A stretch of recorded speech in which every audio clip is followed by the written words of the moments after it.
बिस्मिल्लाहिर्रहमानिर्रहीम। Surgery lecture number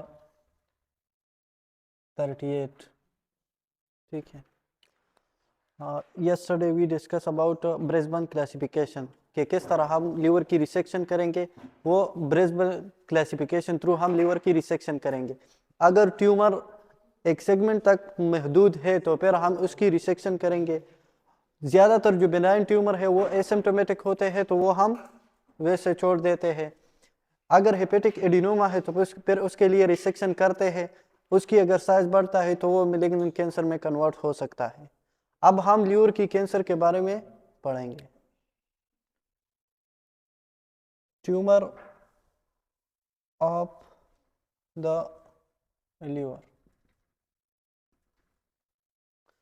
सबसे पहले को आपको ये पता हो कि investigation of choice for the liver tumour, तो वो इन्वेस्टिगेशन ऑफ चॉइस क्या है?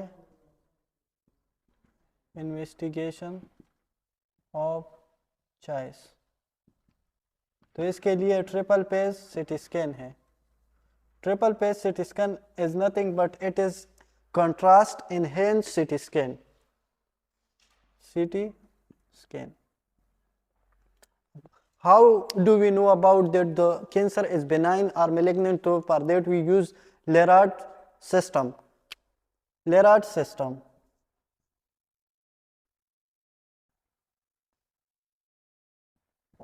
Leyard stand for liver imaging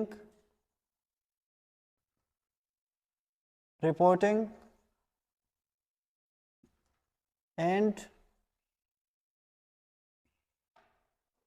data system. तो इस सिस्टम के थ्रू हम रिकॉग्नाइज कर सकते हैं कि ये ट्यूमर बेनाइन है या मैलिग्नेंट है। अगर LR1 है तो फिर ये क्या होगी?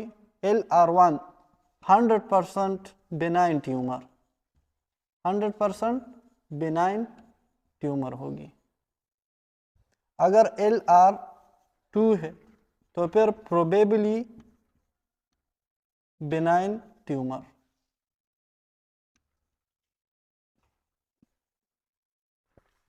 LR3 है तो फिर इंटरमीडिएट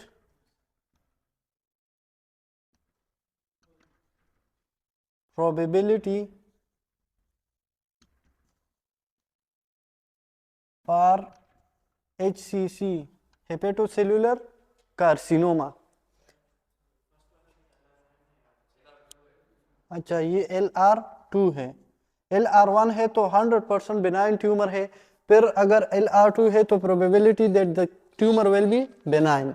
LR3 है तो the probability, there is the probability, intermediate probability for hepatocellular carcinoma. अगर LR4 है तो फिर प्रोबेबिलिटी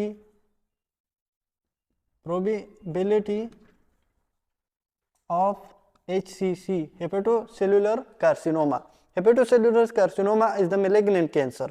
और LR5 है तो फिर LR5 100% definitely HCC। सिंपल है। तो इससे हम अगर LR1 है तो 100% बेनाइन ट्यूमर है और LR5 है तो फिर 100% ये हेपेटोसेलुलर कार्सिनोमा है। अच्छा है।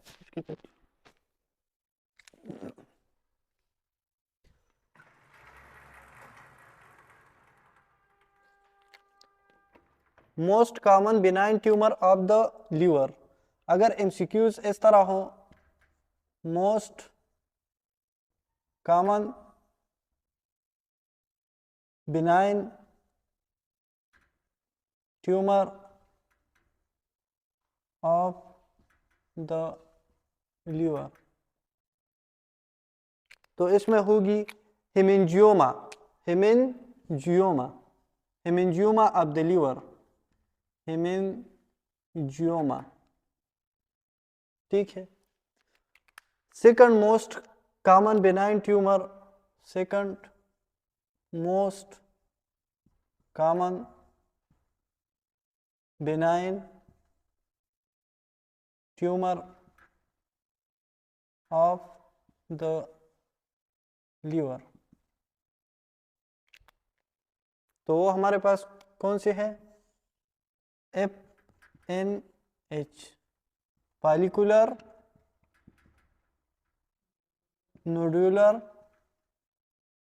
Hyperplasia, hyperplasia. तो ये second most common benign tumour है।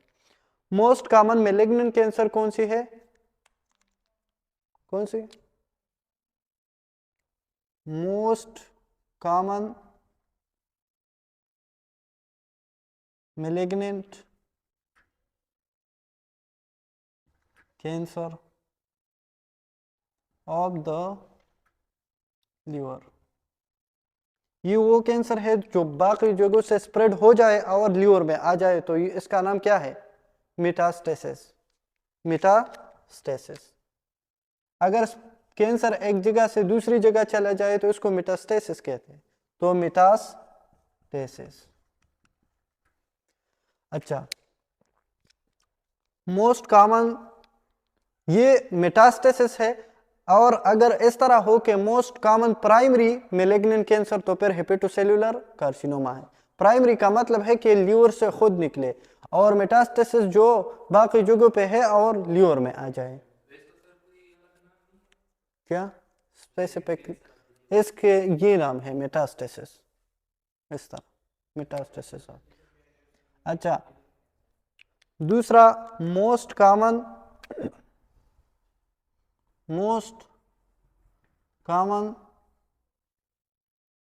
Primary malignant tumour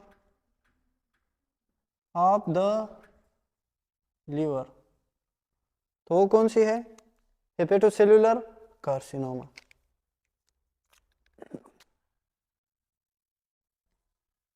hepatocellular carcinoma.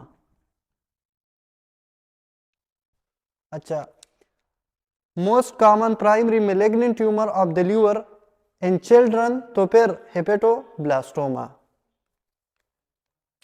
Most common primary malignant tumour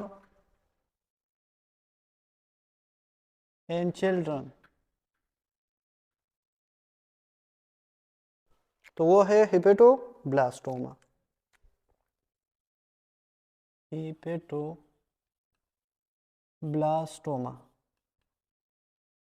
simple है। अच्छा, एक है हेपेटिक एडिनोमा। तो हेपेटिक एडिनोमा के लिए जो इंपॉर्टेंट पॉइंट है,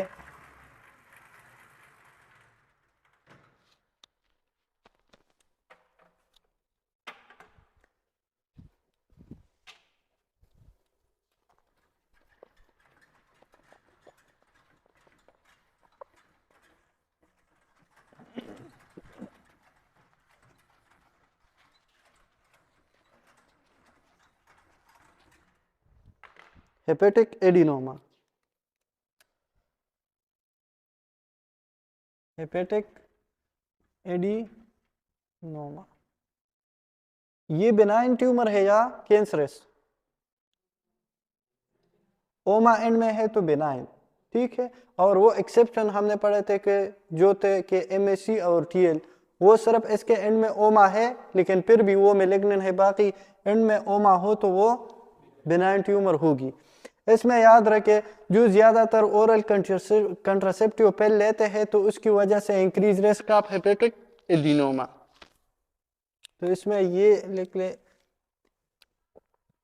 increase risk with OCP oral contraceptive pill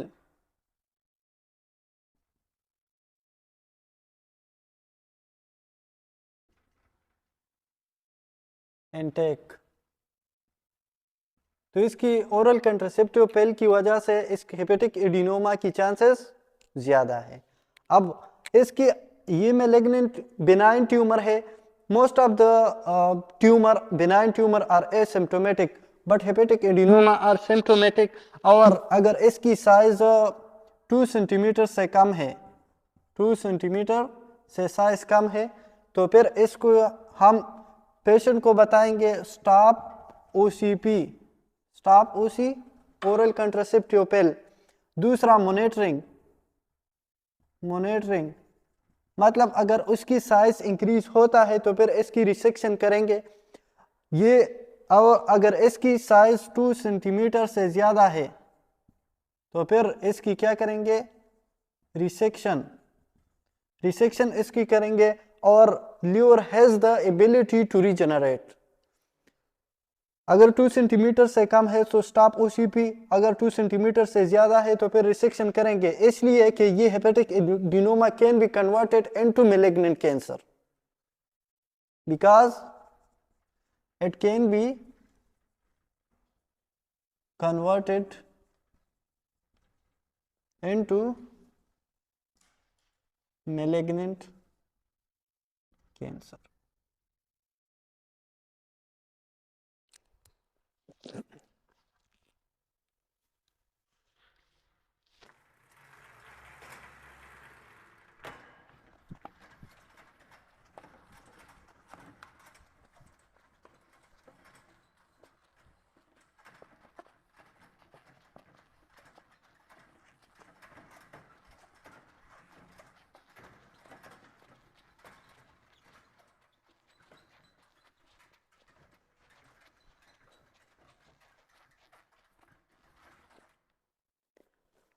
हेपेटोसेल्युलर carcinoma,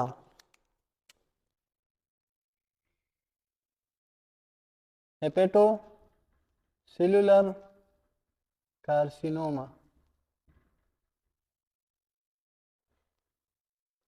HCC। Hepatocellular carcinoma की रिस्क को देखो, risk factor. Hepatocellular carcinoma hepatitis B virus से होता है या हेपेटाइटिस सी? हाँ, बी एंड सी। और हेपेटाइटिस बी वायरस से ज्यादा होती है या hepatitis C? B. So hepatitis B virus greater than hepatitis C virus. ज्यादातर हेपेटाइटिस बी वायरस, अगर ऑप्शन में है कि मोस्टली तो फिर हेपेटाइटिस बी, दोनों है तो दोनों से होता है लेकिन ज्यादातर हेपेटाइटिस बी वायरस से। दूसरा इसकी रिस्क फैक्टर है अल्कोहल। तीसरा इसकी रिस्क फैक्टर है ओबेसिटी। चौथा इसकी है थोरोस्टेट। थोरोस्टेट क्या है? Radio active, radiographic contrast agent. अब तो ये यूज नहीं होते लेकिन पहले ये रेडियोग्राफिक कंट्रास्ट एजेंट यूज होते थे 1950 में, 1960 में। और ये इमिट कर देता है क्या? Emit alpha particle. और ये अल्फा पार्टिकल फिर पर रिमेन इन बॉडी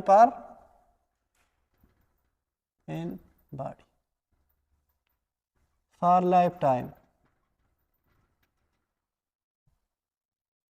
ठीक है, इसकी वजह से फिर कैंसर होती है। ये अल्फा पार्टिकल क्या कराता है? कैंसर। और इसकी वजह से कौन कौन सी कैंसर होती है? हेपेटोसेल्युलर carcinoma, hepatic angiosarcoma,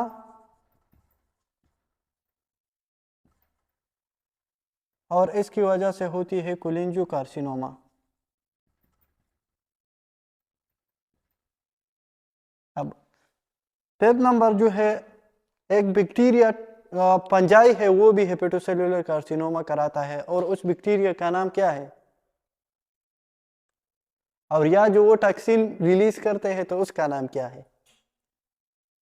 may be you have heard about it, aflatoxin. और ये एप्लाटॉक्सिन फंजाई जो सिक्रीट कर देते हैं तो उसका नाम है अस्परजिलस फ्लेवस, और दूसरा अस्परजिलस पैरासिटिकस। ये क्या है? फंजाई है। तो these are the causes of the hepatocellular carcinoma. Hepatocellular carcinoma की क्लिनिकल पिक्चर क्या होगी?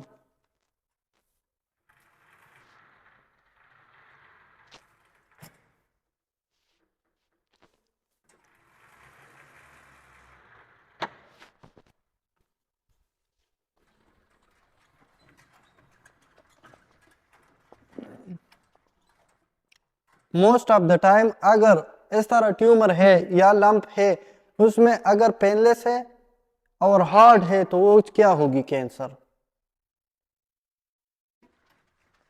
लेट स्टेज में अगर वो ब्लड वेसल को इन्वेट करे इसकी वजह से पेन भी हो सकती है, लेकिन ज्यादातर इस तरह ट्यूमर हो जो वो पेनलेस हो और वो हार्ड हो तो वो क्या होगी? कैंसर। स्वेलिंग। अच्छा, clinical picture of hepatocellular carcinoma. Hepatocellular carcinoma की क्लिनिकल पिक्चर क्या होगी? एक तो अगर ट्यूमर है तो हेपेटोमेगेली, हेपेटोमेगेली या एब्डोमिनल लंप, एब्डोमिनल लंप, और ये लंप जो है ये हार्ड होगी। ठीक है। दूसरा, हेपेटोमेगेली में एक तो एब्डोमिनल लंप होगी और ये एब्डोमिनल लंप हार्ड होगी। ये कैंसर है तो वेट लॉस होगी, वेट लॉस। इसके साथ साथ वीकनेस होगी, और इसके साथ साथ और क्या होगी? जॉन्डिस भी हो सकती है at late sign of the jaundice, लेकिन ये क्या है? Late sign. और paraneoplastic syndrome, paraneoplastic syndrome. What is paraneoplastic syndrome? अगर ट्यूमर इस तरह हार्मोन ये ट्यूमर अगर इस तरह हार्मोन रिलीज करे या साइटोकाइन जिसकी वजह से और कंडीशन हो जाए तो उसको पेरान्यूप्लास्टिक सिंड्रोम कहते हैं। मिसाल के तौर पर parathyroid hormone normally release from parathyroid gland, तो अब अगर इस तरह पैराथायराइड हार्मोन जैसे हार्मोन इस ट्यूमर से निकले तो फिर हम उसको कहते हैं पेरान्यूप्लास्टिक सिंड्रोम। ये तो ट्यूमर ने सप्रेस नहीं किया, directly invading of the tumour की वजह से नहीं है, लेकिन ये इस तरह केमिकल बनाते हैं जो उसकी वजह से वो कंडीशन होती है तो उसको कहते हैं पेरान्यूप्लास्टिक सिंड्रोम। अब पेरान्यूप्लास्टिक सिंड्रोम में पहले hypercalcaemia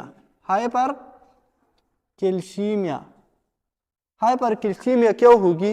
because hepatocellular carcinoma secrete parathyroid hormone related peptide. ये क्या कराता है? Because this tumour secrete PTH का मतलब है पैराथायराइड हार्मोन इस जैसे पेप्टाइड, रिलेटेड पेप्टाइड, या पूरा नाम parathyroid hormone related peptide, PTHRP। तो ये भी पैराथायराइड हार्मोन जैसे काम करता है तो उसकी वजह से क्या होगी? हाइपरकैल्सीमिया। इसकी वजह से होती है हाइपोग्लाइसीमिया। हाइपोग्लाइसीमिया का मतलब क्या है? लो ग्लूकोज इन द ब्लड। तो एक बात तो ये है कि ये जो ट्यूमर है तो ये ग्लूकोज को कंज्यूम कर देते हैं, ज्यादा सेल है तो ज्यादा सेल के लिए ज्यादा ग्लूकोज चाहिए। दूसरी बात, ये सिक्रेट कर देते हैं इंसुलिन लाइक सब्सटेंस। तो insulin like substance decrease the glucose level in the blood. अच्छा, tumour consume glucose and also secrete insulin like substance।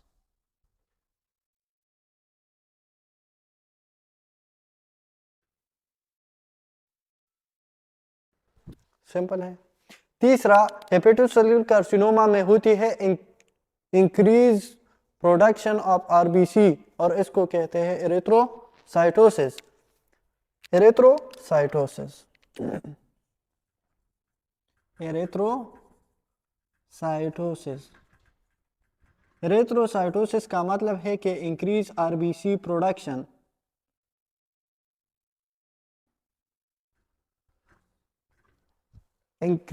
RBC के लिए कौन सी हार्मोन चाहिए जिसकी आरबीसी की जो प्रोडक्शन इंक्रीज कर देता है? Erythropoietin is normally release from kidney. So अब अगर ये किडनी से रिलीज होता है, अगर हेपेटोसेलुलर कार्सिनोमा ट्यूमर ये एरिथ्रोपोइटिन रिलीज करे तो इसको हम क्या कहेंगे? एक्टोपिक। एक्टोपिक का मतलब है जो दूसरी जगह से हो, मतलब एक्टोपिक प्रेगनेंसी। फेलोपियन ट्यूब में अगर प्रेगनेंसी बन जाए या दूसरी जगह तो वो एक्टोपिक प्रेगनेंसी है। इस तरह ये एक्टोपिक हार्मोन है। नॉर्मली तो erythropoietin release from the kidney. इस कंडीशन में ये एक्टोपिक एरिथ्रोपोइटिन ये सिक्रेट कर देते हैं hepatocellular carcinoma. Hepatocellular carcinoma tumour है तो इसकी वजह से हेपेटोमेगेली होगी, वेट लॉस होगी, वीकनेस होगी, लेट साइन जॉन्डिस हो सकती है, पेरिनियोप्लास्टिक सिंड्रोम। पेरिनियोप्लास्टिक सिंड्रोम का मतलब है कि ये ट्यूमर इस तरह साइटोकाइन या हार्मोन रिलीज कर देते हैं जिसकी वजह से और कंडीशन होती है। मतलब हाइपरकैल्सीमिया तो हाइपरपैराथायराइडिज्म में होती है, नॉर्मल कंडीशन में हाइपरपैराथायराइडिज्म कराता है hypercalcaemia, but this tumour release parathyroid related peptide और इसकी वजह से हाइपरकैल्सीमिया हो सकती है। हाइपोग्लाइसीमिया इंसुलिन कराता है और वो beta cell of the pancreas secrete कर देते हैं, लेकिन इस जैसे सब्सटेंस इंसुलिन की तरह ये ट्यूमर सिक्रीट कर देते हैं और इसकी वजह से भी हो सकती है।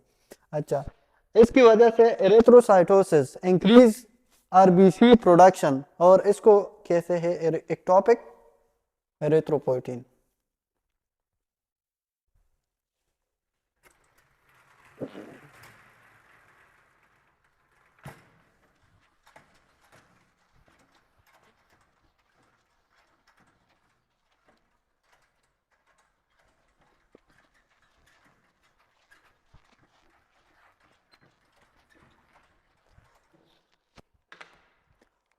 ट्यूमर मार्कर हम चेक करेंगे in the case of cancer. Tumour marker तो tumour marker are HCC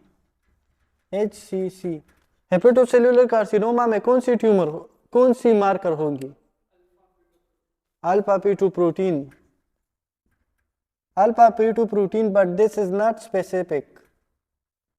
alpha P2 protein हमने पढ़ा था कि और कौन सी कंडीशन में सिक्रीट होते हैं? HTL। तो टेस्टिकुलर जर्म सेल ट्यूमर और ओवरियन जर्म सेल, तो that is not specific. Then how we know that this is hepatocellular carcinoma या testicular germ cell tumor? तो अब इसके लिए जो मोस्ट स्पेसिफिक है तो वो प्यूका 2 और इसका दूसरा नाम है DCP स्टैंड पर डिस गामा कार्बोक्सी प्रोथ्रम्बिन, और इसमें लिख ले मोस्ट स्पेसिफिक। तीसरा इसमें लिख ले कि इसमें ग्लाइसिपान ट्यूमर मार्कर भी इससे हम फाइंड कर सकते हैं, और इसमें हम हेप फॉर 1, इसमें हम चेक कर सकते हैं न्यूरोटेंसिन बी। ये बाकी याद करने की जरूरत नहीं है, सिर्फ जो याद करने वो डीसीपी है। अल्फा पी2 protein DCP, alpha protein is not specific, specific one is DCP. अच्छा, ट्यूमर हमारे पास फिर 3 टाइप के होते हैं, 3 type of HCC, 3 types of HCC। इसमें एक हमारा पास है hanging tumour, hanging tumour of the liver, जो लीवर के साथ इस तरह हैंग होता है। ये tumour attach with the liver,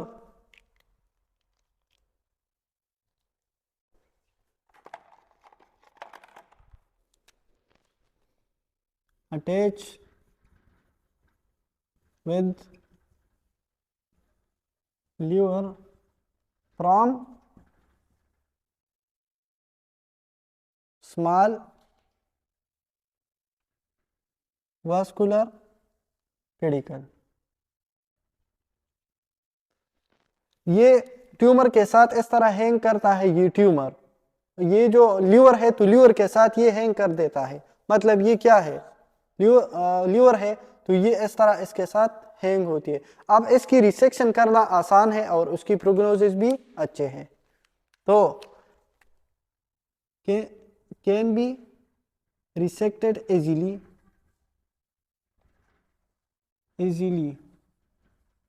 और इसकी प्रोग्नोसिस क्या है, गुड प्रोग्नोसिस। तो ये था एक टाइप। अच्छा,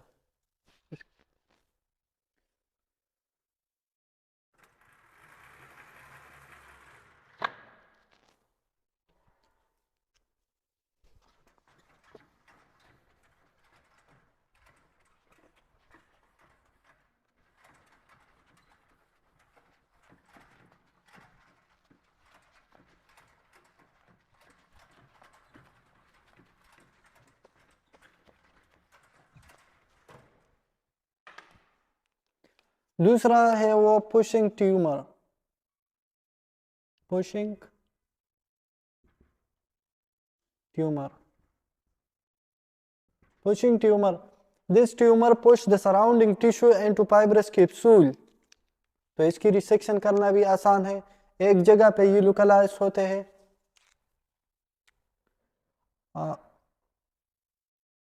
push the surrounding tissue into fibrous capsule.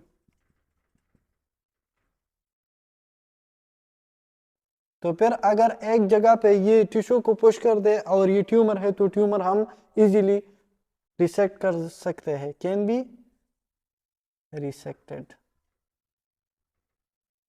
तीसरा जो है वो इनफिल्ट्रेटिव है, इनफिल्ट्रेटिव ट्यूमर। अब इनफिल्ट्रेटिव ट्यूमर वो है जो ल्यूर में इनफिल्ट्रेट है। तो अब इसकी रिसेक्शन करना मुश्किल भी है और इसकी हाई रिकरेंस रेट है कि दोबारा इस अकर हो सकते हैं। तो इसमें लिख ले high recurrence rate, high recurrence rate, high recurrence rate इनफिल्ट्रेटिव।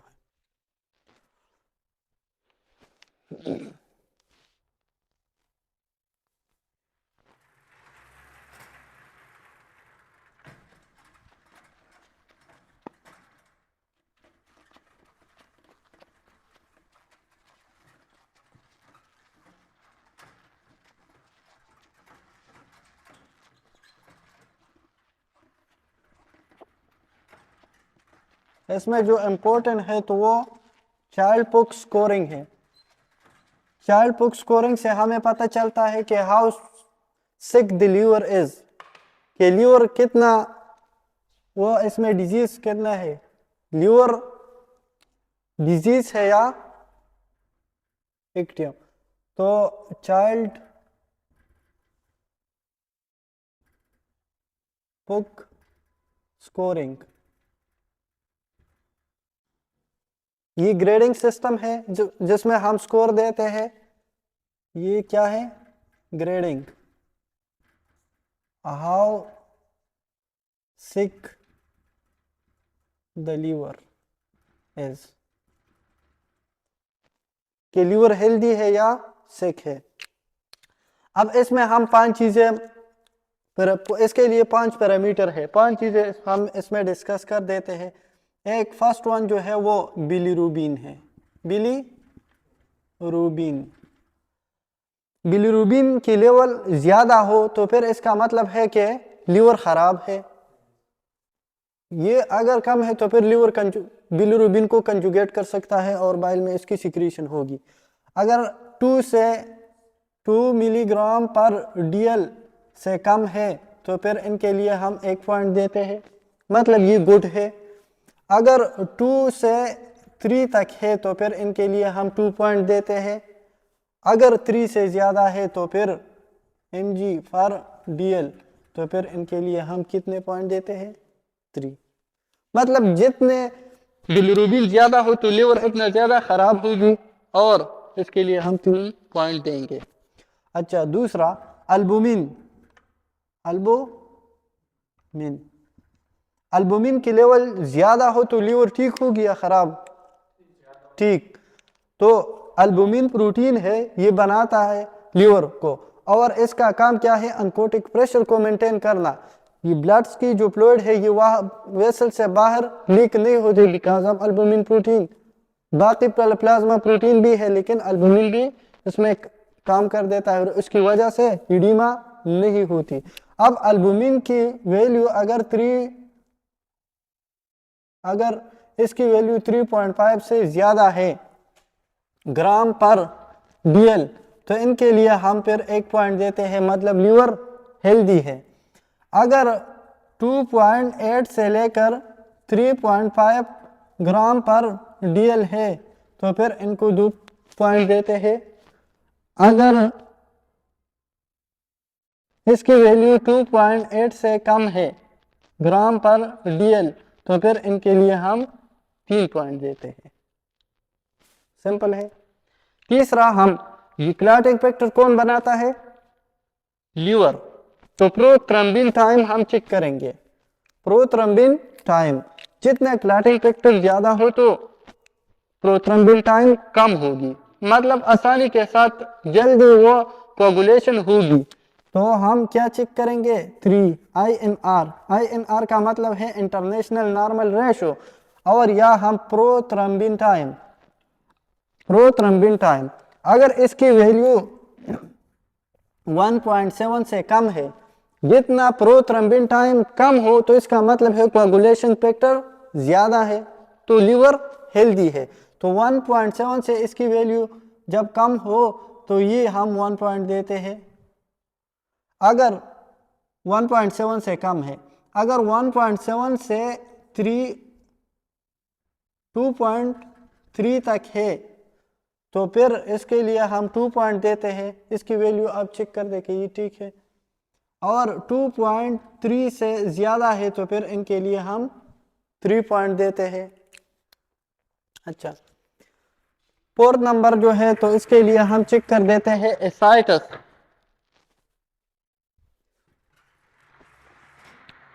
Liver में जब मसला हो तो लीवर की वजह से इसकी वजह से एसाइटस हो सकती है एडीमा। पोर्टल वेन से ब्लड एक्सेप्ट नहीं करेगी तो उसकी वजह से एडीमा होगी।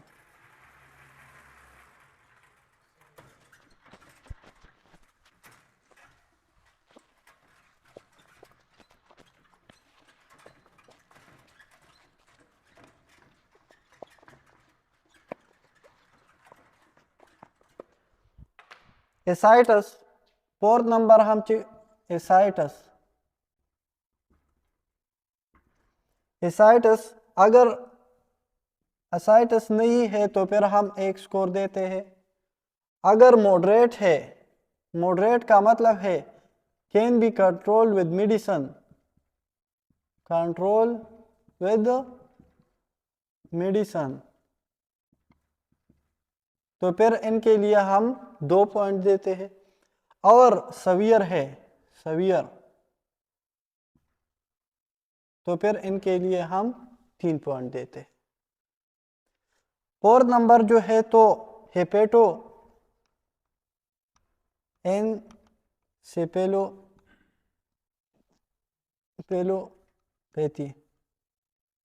अगर लीवर की वजह से कंफ्यूजन हो जाए तो उसको कहते हैं hepato encephalopathy, confusion from liver. इनकी अगर कंफ्यूजन नहीं है तो फिर इनके लिए हम 1 पॉइंट देते हैं। अगर माइल्ड है तो फिर 2 पॉइंट, सवियर है, सवियर, तो फिर 3 पॉइंट देते हैं। फिर हम ये स्कोर जो देते हैं इसकी सम अप करेंगे, उसको ऐड करेंगे। ये कितने पैरामीटर हो गए? 5। ये 5 पैरामीटर के जितने स्कोर है तो वो हम ऐड अप, इसकी सम अप करेंगे।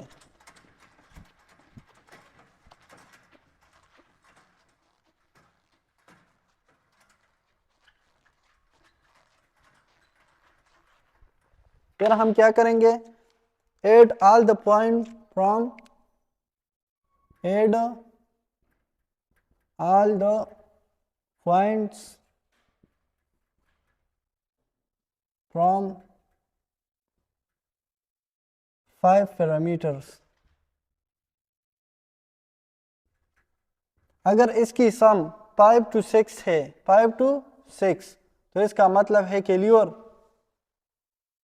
माइल्ड डिजीज है, mild disease of the liver, ये शो कर देता है माइल्ड डिजीज।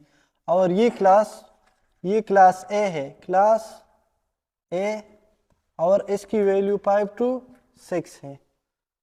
5 to 6 हो तो क्लास ए, या चाइल्ड पुक स्कोरिंग ए, चाइल्ड पुक ए ट्यूमर, और या माइल्ड डिजीज। दूसरा जो अगर ये वैल्यू 7 to 9 है तो क्लास बी, और ये शो कर देता है मॉडरेट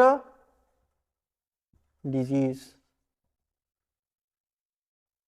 तीसरा 10 to 15 तो फिर क्लास सी, और ये शो कर देता है सवियर डिजीज।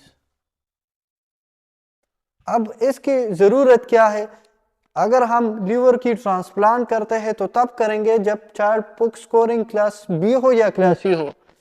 क्लास 1 में तो माइल्ड डिजीज है, तो माइल्ड डिजीज में लीवर कैन बी रीजनरेटेड, तो इसके अगर हम लीवर की रिसेक्शन करें तो फिर उसकी रीजनरेशन होगी, दोबारा लीवर रीजनरेट होगी।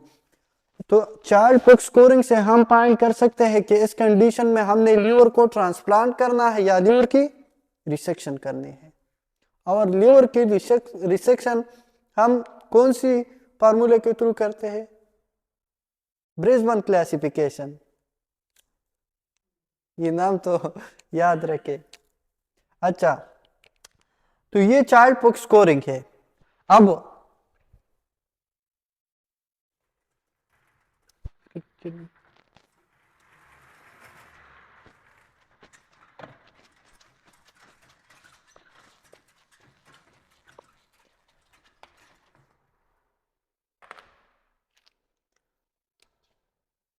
हेपेटोसेलुलर कार्सिनोमा या तो लोकलाइज्ड होगी, लोकलाइज्ड, और या होगी advance.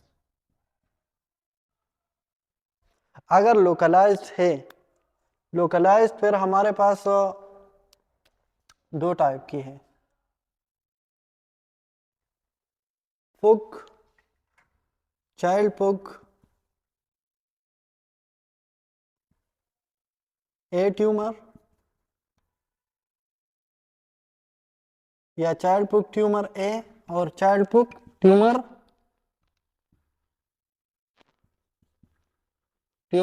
B and C.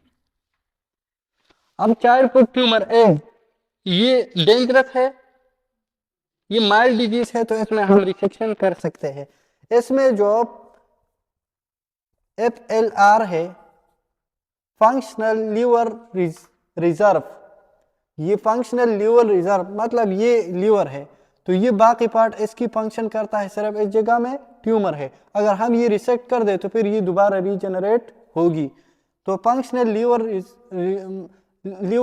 Reserve वो 25% से अगर ज्यादा हो तो इसमें 25, चाइल्ड पुक ट्यूमर ए में फंक्शनल लीवर रिजर्व 25% से ज्यादा होती है, मतलब लीवर की 25% से ज्यादा हिस्सा वो फंक्शनल है। इसमें लिख ले फंक्शनल लीवर रिजर्व। अब अगर इस ट्यूमर की हम क्या करते हैं रिसेक्शन, और can easily B regenerated. Child पुक ट्यूमर बी और सी, इनके लिए दो तरीके हैं, या तो हम इसकी रिसेक्शन इसके लिए हम कर सकते हैं। अब इसमें फंक्शनल FLR है, फंक्शनल लीवर रिजर्व वो 25% से कम है। अगर ये 25% से लीवर की टिश्यू 25% से कम फंक्शनल है तो they can not be easily regenerated. तो दो ऑप्शन, फिर हमारे पास दो रास्ते हैं, या ट्रांसप्लांट करेंगे, या ट्रांसप्लांट नहीं कर सकते तो दूसरा इसके लिए तरीका है एल्प्स प्रोसीजर।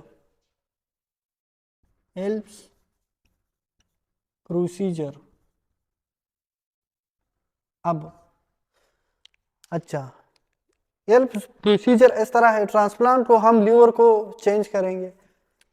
एल्प्स प्रोसीजर या इसके लिए हम एम्बोलाइजेशन करते हैं, मतलब ये लीवर है, इसकी ये पार्ट में कैंसर है, इस पार्ट में क्या है कैंसर है। अब लीवर को ब्लड सप्लाई कौन करता है, पोर्टल वेन और हेपेटिक आर्टरी। अच्छा, ये पोर्टल वेन है और लीवर को ब्लड सप्लाई कर देती है, ठीक है। अब ये पार्ट इसमें क्या है, ये इस पार्ट में कैंसर है और ये चाइल्ड पुक बी और सी कंडीशन है। अगर मैं इसमें इस तरह एम्बुलाइजेशन कर दूं, इसमें एम्बुलाई का मतलब है कि इसमें थ्रम्बस बनाओ, थ्रम्बस यहाँ में क्लॉट बनाओ, खुद हम इसमें क्लॉट बना देते हैं, तो फिर यहाँ तक ब्लड सप्लाई होगी, ब्लड सप्लाई स्टॉप होगी। जब ब्लड सप्लाई स्टॉप होगी तो that part of the liver will be degenerated, तो खुद बहुत उसकी डीजेनरेशन होगी। और लीवर में ये कैपेसिटी है कि वो कंपनसेटरी मैकेनिज्म में ये पार्ट को बढ़ाएगा, ठीक है। तो इसमें हम क्या करते हैं embolisation of portal vein and that part of liver will be degenerated, ठीक है। एंड कंपनसेटरी मैकेनिज्म में लीवर को अपना जो बाकी पार्ट है तो वो बढ़ाएगा। अच्छा, एडवांस ट्यूमर, एडवांस जो है तो एडवांस के लिए तो हम, एडवांस का मतलब है कि ये इस तरह है पहला हुआ, तो अब एडवांस के लिए एक जगह पे नहीं है तो रिसेक्शन नहीं कर सकते, एडवांस के लिए तो हम रिसेक्शन नहीं कर सकते, तो फिर कौन कौन सी तरीके हैं, इसमें हम परकटिनियस,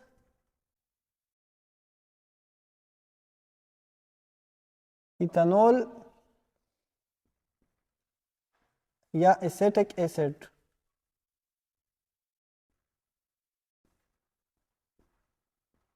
इंजेक्शन लगाते हैं, injection into tumour, but ethanol use होते हैं और एसेटिक एसिड इस ट्यूमर में इंजेक्शन लगा देते हैं, उसकी वजह से ये ट्यूमर खत्म होगी। लेकिन अब नाउअडे जो यूज तो वो एसेटिक एसिड है, नाउअडे यूज्ड वो क्या है acetic acid. What is oblation, oblation का मतलब है अगर हम हीट सोर्स को या जो भी सोर्स है, कोल्ड सोर्स, एनर्जी की कोई सोर्स को यूज करके और इस टिश्यू की, ये ट्यूमर की डीजेनरेशन कर दे, उसकी डिस्ट्रक्शन कर दे, तो उसको एब्लेशन कहते हैं। अच्छा,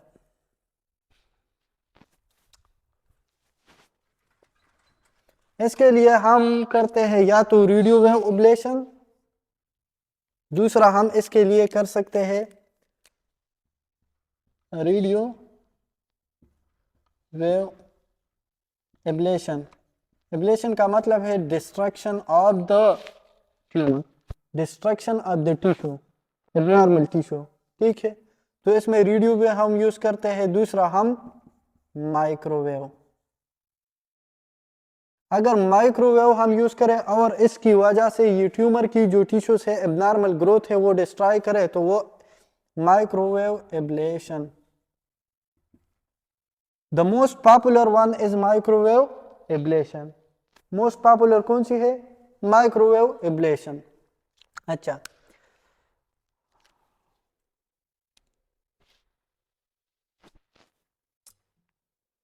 इसके लिए इम्यूनोथेरापी, हम इम्यूनोथेरापी कौन सी वो एंटी कैंसर ड्रग है जो हम इसके लिए दे सकते हैं?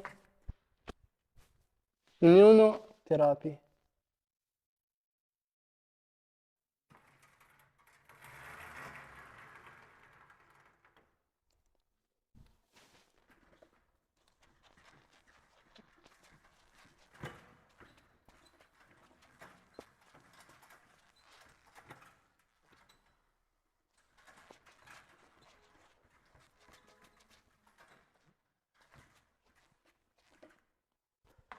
इसके लिए इम्यूनोथेरापी, इम्यूनोथेरापी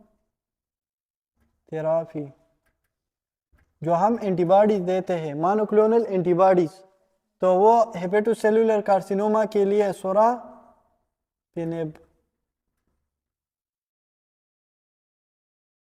और दूसरा निविलोमाब, निविलोमाब, ये चेक कर दे, निविलोमाब है।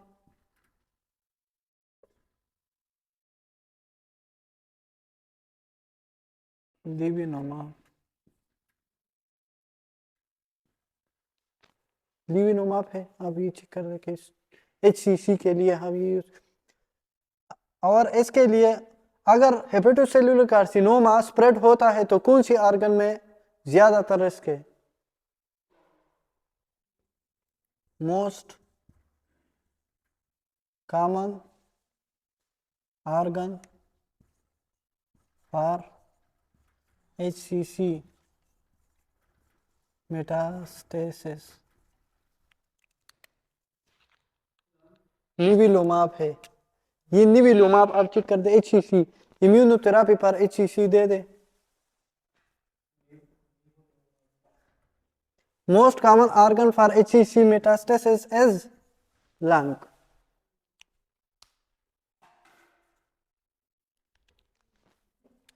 निविलोमाब, लिविमोनेब, तो ये ठीक है, लिविमोनेब। अच्छा, दोबारा लिखता,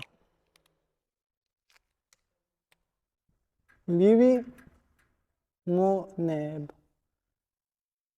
ये नेब नेब जिस भी ड्रग के एंड में हो तो वो मॉलिक्यूलर एंटीबॉडीज होगी। ठीक, इसमें कोई क्वेश्चन है?